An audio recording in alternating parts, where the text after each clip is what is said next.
In today's video, we're asking a very simple question. Is the Conservative Party of Canada in danger of losing party status in the House? MPs are crossing the floor, left, right, and center. Pierre is no longer in charge of his party. He has lost that grip on power. As I said in the other video, we had Matt General who wanted to cross and then quit after receiving death threats.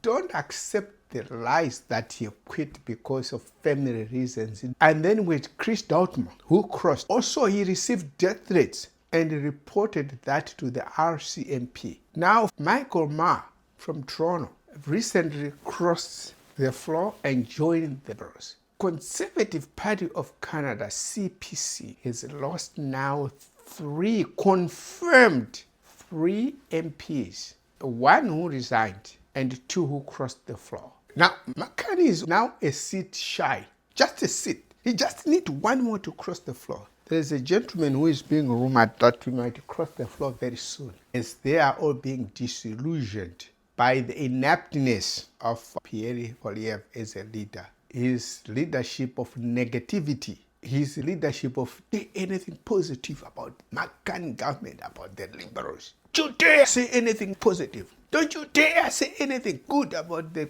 Liberal government. From the report which I gathered, there are 7 more MPs confirmed that they are on the verge of crossing the floor. They are weighing up their options, whether they can put up with this man, this despicable leader called Pierre Poilievre. For the first time in my lifetime since 2015, I heard Pierre acknowledging when Justin Trudeau said the budget will balance itself. He said, I guess he made this. What I said in my other video, maybe he watched my video. People, we know what Justin Trudeau was talking about when he said the budget will balance itself. He was trying to score cheap political points by taking that out of context and running with it. He only managed to fool his base and his poorly educated followers. So we have 7 more MPs who want to cross the floor. There will be no election till 2029. Locked a majority in the House. A number of MPs are frustrated with the leadership of Pierre Poilievre. They are frustrated with the negativity, with the politics of delusion, with the politics of tack dog. There is an MP from the Conservative who went to law school with the American Vice President, J.D. Vance, that he can help with the negotiation to get a trade deal with this American president. These are the people we want who put country first before their own ambitions, who wants to build the country, who wants to move the country forward. Poilievre is losing MPs from his own party. He lost the election in April. He lost his own seat in Ottawa, and he has lost 3, not 1, not 2, but 3 MPs, and he has 7 more. Bring them on. It's either some of them will resign and some will cross the floor. There are doubts about the leadership. Only option for the beleaguered CPC leader is to resign. McCartney has a bipartisan appeal. Is actually being accused by other people that moved too much to the right. Remember, he axed the carbon tax. Now he has signed a memorandum of understanding with Alberta. This beleaguered leader of CPC, his only option is to go. Pierre, you have overstayed your welcome. Things are not going your way. There is a gentleman almost about 200 years ago. He was a British Prime Minister. His name was Palmerston. This gentleman, he had been defeated by what was then the Greek hostage crisis of that time. In his resignation, he said this statement: there shall always come a time when a man has to go. Mine has come. So Pierre Poilievre, there shall always come a time when a man has to go. Yours has come. Poilievre does not see any problem with his leadership. He does not see any ineptness with his leadership. He blames it on liberal skullduggeries, on liberal underhandedness, what he calls backroom deals. He's not acknowledging that he is the problem. Now, come this January, he faces the review. He stands on the verge of being humiliated by being kicked out by his own party. He lost an election he was supposed to win. He was leading by 25 points. And he squandered that. He was sure that he was going to be the next Prime Minister of Canada, but things did not go his way. If the party spares Poilievre, or if they return him as a leader, so that is Conservative Party of Canada want to be seen as a party that rewards failure, because Poilievre is proved to be failure. How many defections can Conservative Party of Canada absorb before Canadians conclude that if Pierre Poilievre can't manage his caucus, how can he manage the country? The Liberals remains at the top in the polls. As I speak, the Liberals, they lead by 7 points. But if you say who is likable as a Prime Minister, Carney leads by double digits. And Carney continues to give Conservative what they want. Now, Pierre was running on these agendas, tough on crime, carbon tax, and Carney has done all that. Now Carney has signed a memorandum of understanding to build the Alberta pipeline. Pierre continues to run on the issue of affordability. He's offering slogans. I remember watching an interview in which he was asked, how are you going to achieve that? He says he's going to remove taxes on Canadian farming inputs. I calculated the tax on Canadian inputs, took it to some economists and other educated individuals. They concluded that removing taxes will be negligible, won't move a needle in terms of food prices, while the government will lose money. The taxes they pay on farming machineries, if removed, will be negligible in people saving money at the grocery stores. Also, the other issue he brings up is about the deficit. I also have to look into how the government deficit is being handled, because I know that the deficit that causes inflation is the deficit whereby central bank creates this artificial money which the government will pay back to itself. What is inflation? Inflation is too much money chasing too few goods. So the deficit that causes inflation is whereby money ends up in the hands of the consumer and the businesses, hands of the public and the business. I remember in economic school where my professor talked about this hypothetical situation whereby government cuts a check $1 million to every citizen 18 years and above. And then we have to go into its effect on the economy. Like it will put pressure on the demand of money, and therefore the supply of money has to increase. It will raise interest and pushing the bond price down. And we went through the economy, all that. So the deficit run by the government that causes inflation is the deficit where more money ends up in the hands of the public. But it's the government that runs a deficit by floating bonds,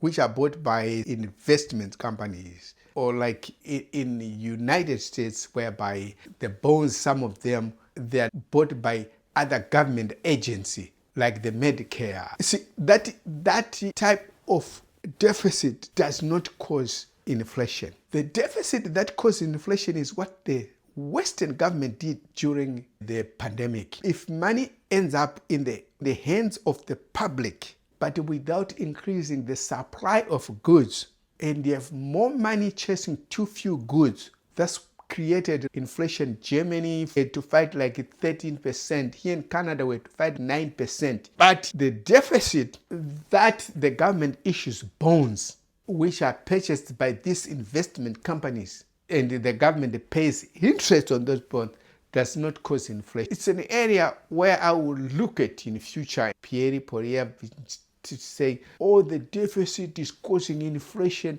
reckless liberal spending. He repeats that over and over again. Carney continues to give the Conservative what they wanted. And he ended up this unpopular carbon tax. He had to lower personal tax. He had to lower internal trade barriers. He's engaging in building national infrastructure projects, and they've signed an MOU with the Alberta to build the pipeline. He has made CPC a redundant party. Conservative Party of Canada, this is the time to walk away from Poilievre. In July, Abaga's data found that Carney is beating Poilievre on all key leadership metrics. Poilievre is less likable, less experienced, less capable. Despite 20 years in politics, he has never worked a single job in his lifetime. He doesn't understand economics. As I just said in this video, it's not all deficit run by the government that leads to inflation. Only if the government runs a deficit that ends up putting more money into the hands of the public and businesses without increased supply of goods. Because what is inflation? Inflation is too much money chasing too few goods. The hypothetical situation that the government tomorrow cuts every Canadian a check of 1 million. Every adult in Canada gets a check of 1 million in his or her hands, and we go out to start buying goods. There will be too much money chasing too few goods. Hence, we'll end up with inflation. The demand of money will increase accordingly, increasing the prices. Inflation will rise, interest will rise, bond price will follow. Those are the activities that happen in the economy. Employment will temporarily increase. That means unemployment will follow. But in the short run, everything will come back to normal. But certain things will normalize. There might be inflation that will persist for a certain period. Aspects of what I've just mentioned will linger for a while. Things will come back to normal. He's less experienced. Pierre doesn't understand basics of economics. He's just running around on slogans. By liberal reckless spending, inflation because of liberal deficit that is driving inflation up. Not every deficit drives inflation up. If the deficit puts more money in the hands of the public and businesses without increasing correspondingly to the supply of goods, that deficit will cause inflation. What happened during the pandemic when people were being paid while at home? Government ran deficit all in the Western world and without increasing the supply of goods. While there was constraints in the supply chain and certain industries were partially closed, that causes inflation.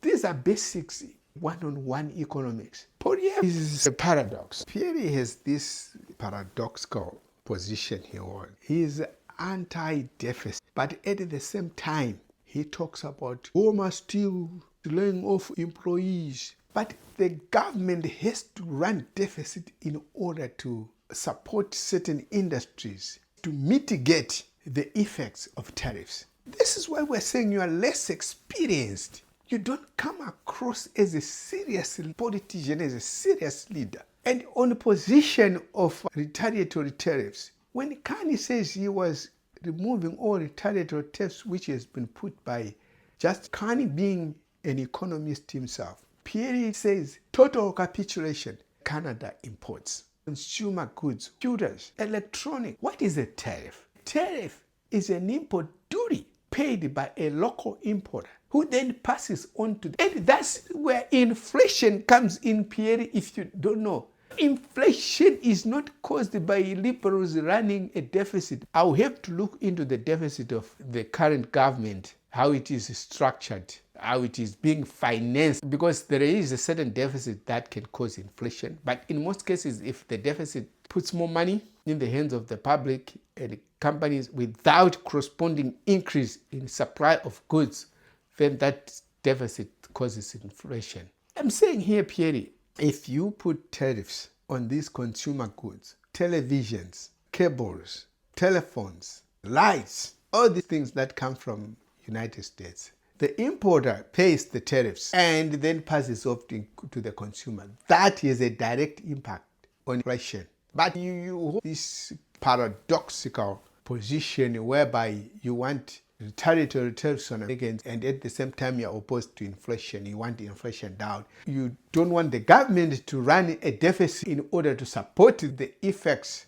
of American tariffs on steel companies, on the lumber companies. You want to bring down that deficit, but at the same time you are complaining about these companies laying off people. Goma, I understand they received a support package of $500 million from the government, and I tend to wonder, why are they laying off people? We have to look into that. So you are being pro-retaliatory tariffs, Pierre, while you are preaching affordability. Pierre says deficit drives up inflation, grocery prices, housing costs, and interest rates. Government spending, which results in more money in the pockets of Canadians and businesses, drives up spending demand in the economy without boosting supply, can drive up inflation. If you claw back on government spending, you actually shrink the economy. If government becomes very stingy, if government institutes austerity measures and start cutting spending, it actually shrinks the economy. So what we're saying here, government spending that results in more money in my pocket, in these pockets, in the pockets of John over there, in the pockets of Peter over there, and businesses, without corresponding increase in supply of goods, will drive up inflation. There are a number of factors that can cause inflation. If you put tariffs on goods coming from outside, that means the importer will pay the tariffs and pass it over to the consumer, and that can result in inflation as well. So Pierre focuses too much on this deficit. The deficit drives up inflation, grocery price, housing, and the cost interest rate. No, Pierre. If government spending puts more money in my pocket, if government cuts us checks, more checks all over, everybody gets a check in the mail, money is coming, it will cause inflation. At the same time, there is a temporary boost in the economy, including employment. Not every government deficit causes inflation in the economy. And abandon your silly suggestion. No one is buying that what you are selling, that you remove taxes on farming inputs and then that will bring the price of goods down. Do you know that most of the things we buy, which are in the grocery stores, they are being sourced outside? Do you ever consider that? Most of the produce, some produce come from Morocco, from South Africa, from Mexico, from California. Just go to your grocery store and take a look. Another thing that can cause inflation, if your dollar goes down and you are sourcing your goods outside, that's inflation. Just in closing, the Conservative Party of Canada should not reward failure by returning Pierre. Pierre is less likable, experienced, less capable. He is offering slogans, not solutions. Is offering, I will reduce inflation by taking taxes on farming inputs. What about the goods that are being sourced from outside? I would say more than 50% of produce here in Ontario, they come from places like Mexico, Colombia, South Africa, Morocco. That's where they're coming from. And some even coming from China. So are they farming with our farming inputs? Period. Before you go out and make statements, before you embarrass yourself by making ridiculous statements, research and understand what you are talking. We thank you for watching this video. Please subscribe.